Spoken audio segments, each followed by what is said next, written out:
Install करें English वाले सरदार जी app और सीखें इंग्लिश। हेलो फ्रेंड्स प्रीपोजिशन की दुनिया में कुछ ऐसे प्रीपोजिशंस हैं जिनको समझना बहुत ज़रूरी है, क्योंकि जनरल जो उसका यूज़ होता है वो जैसा बुक्स में लिखा है या टीचर्स कहता है उस हिसाब से हम लोग कर देते हैं। लेकिन मैं हमेशा एक चीज़ कहता आया हूँ कि किसी भी चीज़ को एक जगह फिक्स नहीं किया जा सकता, और स्पेशली जब हम प्रीपोजिशन की बात करते हैं तो प्रीपोजिशन सेंटेंस की सिचुएशन देख के भरा जाता है, उसके भरने का कोई नियम नहीं है। तो देखिए, मैं कुछ प्रीपोजिशन से आपको इंट्रोड्यूस करा रहा हूँ। एक प्रीपोजिशन आपके सामने है अलोंग। जनरली ये कहा जाता है कि अलोंग जो है इसका मतलब होता है किनारे-किनारे। जैसे सड़क के किनारे-किनारे कोई चीज़ चल रही है ना? या रेलवे लाइन के सारे-सारे, है ना? या नदी के किनारे-किनारे-किनारे, या खेत की मुडेर के सारे-सारे, या किला है तो उसकी लंबी मतलब जो दीवार के सारे-सारे। किसी भी लंबी चीज़ के सारे-सारे चलने को हम अलोंग कहते हैं। ये बात तो आप लोगों ने सुनी है, लेकिन मैं यहाँ कुछ कहना चाहता हूँ कि जैसे आप देख रहे हैं, मान लो सड़क के किनारे आप चले जा रहे हो, है ना? तो मैन वाज़, है ना, going along the side of the road. कि सड़क के मतलब साइड में चला जा रहा था। या some children were running right along the bank of the river, कि नदी के किनारे-किनारे कुछ बच्चे दौड़ रहे थे, राइट?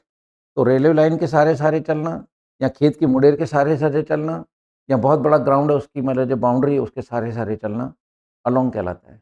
लेकिन मैं आपके माइंड में एक चीज़ डालना चाहता हूँ कि अगर मान लो सड़क पर एक आदमी या 2 आदमी या 3 आदमी खड़े हैं, अलोंग नहीं लगेगा। अगर एक एक आदमी भी है, उसका चलना ज़रूरी है।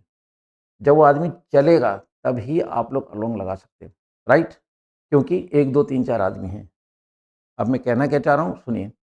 अगर एक व्यक्ति है और वो सड़क के किनारे पे खड़ा है, नदी के किनारे पे खड़ा है, तो हम बोलेंगे at the bank of river. The man is standing at the bank of river. The man is standing, है ना, at the side of the road, कि सड़क के पास मतलब वो खड़ा हुआ है।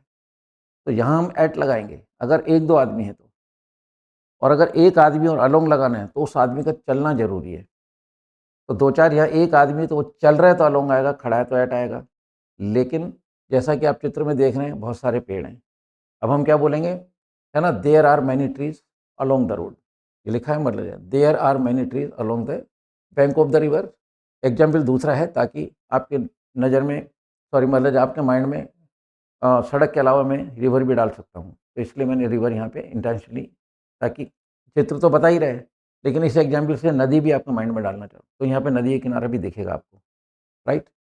अब इस चित्र से मैं कहना चाह रहा हूँ कि यहाँ पे देखिए, है ना, there are some trees along the road.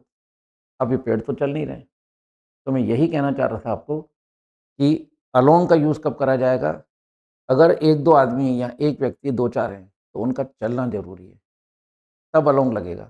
लेकिन बहुत सारे सैकड़ों पेड़ हैं, सैकड़ों लोग हैं, फिर वो नदी के किनारे खड़े हैं या चल रहे हैं, दोनों केस के अंदर अलोंग आएगा। पेड़ चलते तो नहीं है ना, लेकिन हम क्या बोलते हैं, देयर आर मैनी ट्रीज़ या there were many trees along the side of the road, कि सड़क के किनारे-किनारे पेड़ ही पेड़ थे। इसी तरह मान लो हम लोग ऋषिकेश गए, नदी के किनारे लोग ही लोग खड़े हैं। अगर वो लोग चल रहे हैं तो भी अलोंग है, और मान लो हज़ारों आदमी खड़े हुए हैं, तो भी हम बोलेंगे people are standing along the bank of the river. तो ये चीज़ मैं आपको समझाना चाह रहा था कि अलोंग का मतलब केवल चलना ही नहीं है।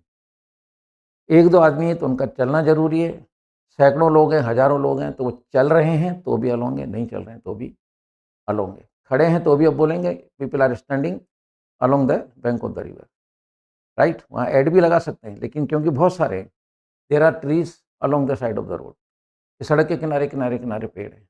तो ये चीज़ मैं आपके माइंड में डालना चाह रहा था। नेक्स्ट मतलब जो प्रीपोज़िशन है, उसके बारे में थोड़ा-सा कहना चाहता हूँ। देखिए, प्रीपोज़िशन है एट। एट प्रीपोज़िशन मेनली, ठीक है, समय के साथ लगता है और स्थान के लिए लगता है। समय के लिए आप देख रहे हैं, they arrived here at 5 PM.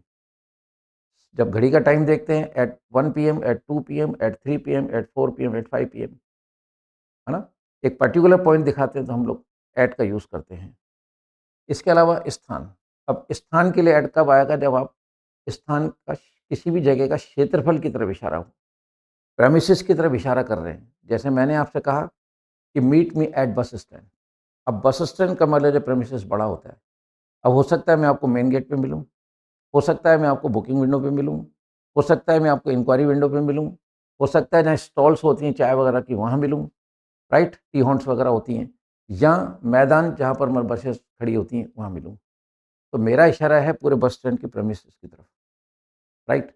जैसे मैंने कहा लुक एट द बोर्ड, तो जब मैं कहूँगा लुक एट द बोर्ड तो आपकी नज़र पूरे मान लीजिए क्षेत्रफल पे जाएगी, लुक ऑन द बोर्ड नहीं। अगर मैं इस तरह से मान लो क्या कहते हैं पेन यहाँ रख देता हूँ, तो ये हो गया, ठीक है ना? मैंने कहा पेन कहाँ रखा? तो आपने कहा सर बोर्ड के ऊपर देखो। तो आप मुझे कहोगे लुक ऑन द बोर्ड, तो मैं ऊपर देखूँगा।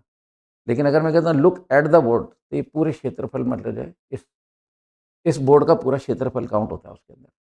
जैसे कहते हैं मतलब जो है किसी भी जगह का नाम लेते हैं, एट पटेल स्टेडियम, क्योंकि वो पूरा एक मतलब जो है कोई भी स्टेडियम है, उसका अपना एक एरिया है।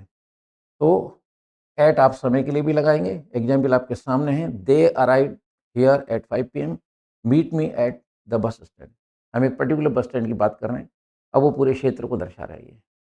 तो ये था आपका एट। तो मैंने आपको समझाया कि ये केवल स्थान के लिए नहीं, स्थान के प्रेमिसेस यानी उसके क्षेत्रफल को दर्शाता हो, तो ही आप एट का यूज़ करेंगे।